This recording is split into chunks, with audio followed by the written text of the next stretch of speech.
Praise the lord. ఈరోజు వాక్యాంశము కీర్తనల గ్రంథం 9వ అధ్యాయం 2వ వచనం.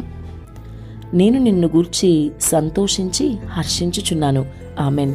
ప్రభు ఈ వాక్య భాగం నుండి ఈరోజు మనతో ఏం మాట్లాడుతున్నారో చూద్దాం. నేను నిన్ను గూర్చి సంతోషించి హర్షించుచున్నాను. మరి కీర్తనకారుడు ఎంతో చక్కగా చెప్తున్నారు కదా, సంతోషిస్తున్నాను, హర్షిస్తున్నాను. ప్రభువుని గురించి కీర్తనకారుడు చెప్పిన మాట ఇది. మరి ఈరోజు వింటున్న సహోదరి సహోదరుడా, నీ పరిస్థితి ఏంటి? ఈరోజు నీ సంతోషం అసలు ఎవరిలో ఉంది? ఈ లోక విషయాల్లోనే ఇంకా నువ్వు సంతోషిస్తున్నావా? నీ సంతోషం ప్రభువులోనే ఉండాలని నీకు తెలుస్తుందా? పరిపూర్ణమైన సంతోషం నీకు యేసు మాత్రమే ఇవ్వగలని నువ్వు గ్రహిస్తున్నావా? ఆయనను బట్టి మాత్రమే నువ్వు హర్షించాలని, అనగా ఆనందించాలని, ఆయనలోనే ఉల్లాసంగా నీవు ఉండాలని వాక్యం ఎంతో వివరంగా సెలవిస్తుంది. కీర్తనకారుడు ఎంతో చక్కగా చెప్తున్నాడు. మరి నీవు కూడా అటువంటి అనుభవంలోకి రావాలి. అయితే చాలామంది క్రైస్తవులు సైతం అన్యుల వల్లనే తమ సంతోషాన్ని సినిమాల్లోనూ, సీరియళ్లలోనూ, మరి టీవీల్లోనూ, అనవసరమైన విషయాల్లోనూ, తినుబండారాల్లోనూ, ప్రయాణాల్లోనూ, సెల్ ఫోన్లు చూడడంలోనూ ఇలాగా వాళ్ళ సంతోషం ఉందని అనుకుంటారు. ఆ విధంగా వాటిల్లోనే తమ సంతోషాన్ని వెతుక్కుంటారు. క్రైస్తవులైనప్పటికీ నిజదేవుని ప్రేమను రుచి చూసినా కూడా వారు అలా ప్రవర్తించడం నిజంగా విచారించదగిన విషయమే కదా.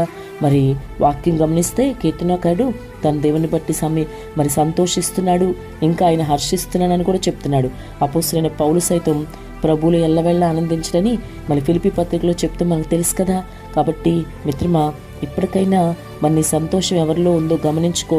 నీ సంతోషం ఇప్పుడు చెప్పిన ఏ విషయంలోనూ ఉండకూడదు, కానీ యేసులో మాత్రమే ఉండాలని దేవుడు నీ నుంచి కోరుకుంటున్నాడు. కాబట్టి ఇంతవరకు నీవు కూడా మరి లోకంలో ఉన్న సంతోషాలను అనుసరిస్తూ వాటిలోనే ఆనందిస్తూ వాటిని కోరుకునే వ్యక్తివిగా ఉంటే ఇప్పుడైనా నిన్ను సరిచేసుకో, నిన్ను మార్చుకో. నీ సంతోషం యేసులోనే గమనించు. మరి ఫిలిప్పీ పత్రిక 4వ అధ్యాయం 4వ వచనంలో చెప్పినట్లుగా ఎల్లవెళ్ళ ప్రభునందు ఆనందించు. మరలా చెప్తున్నాను అంటున్నాడు పౌలు, ఎల్లవెళ్ళ ఆయన యందు ఆనందించు. ఆయనలోనే నీ సంతోషం ఉండాలి. మరి నీవు ఆయనలోనే సంతోషించగలిగితే, ప్రభువులో సంతోషించగలిగితే ఏం జరుగుద్దో తెలుసా? నీ జీవితం చెడు నుంచి మంచిగా ఆయన నడిపిస్తాడు. నీ జీవితాన్ని పాపం నుండి పరిశుద్ధత వైపుగా ఆయన నడిపిస్తాడు. నీ జీవితం అంతా సంతోషంతో ఆరాధించుకునే భాగ్యాన్ని ఆయన ఇస్తాడు. యుగయుగాలు ఆయనతో సంతోషంగా ఉండే భాగ్యం, ఆయనతో యుగయుగాలు సంతోషంగా ఉండే భాగ్యాన్ని నీకు ఇస్తాడు. ఇప్పటి వరకు నువ్వు ఎటువంటి వ్యక్తివైనా ఇక మీదట నీ ప్రవర్తన మార్చుకో, ప్రభువులో సంతోషించడం నేర్చుకో. ఆమె